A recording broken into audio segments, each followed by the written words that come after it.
ئەو کەسێک کە تۆ غەیبەتت کردووە خاوەنی حەقە بۆ ڕۆژی قیامەت یەک بە یەک بانگ دەکرێنەوە وەرەدەی چیت کردووە لە حەسەنات بە ئەندازەی ئەو غەیبەتەی کە کردوتە بێنە حەسەناتەکانت شەو نوێژەکەت ڕۆژوەکەت زەکاتەکەت بیدە فڵانە کەس ئەوە تەوزیع دەکرێت ئەی کە حەسەناتی نەما ئەو جاوەرە فڵانە کەس تۆ غەیبەت کراوی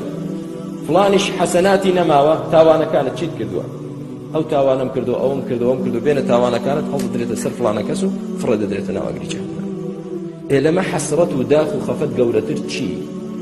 تۆ لە دنیادا عیبادەت دەکەی بۆ غەیری خۆت بڕوا ڕۆژی قیامەت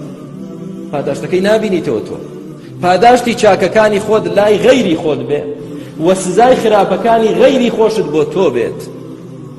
ئەمە بریتیە لە زەرەرمەندی گەورە و بێعەقڵی گەورە بەهۆی چیەوە بەهۆی غەیبەتکردنەوە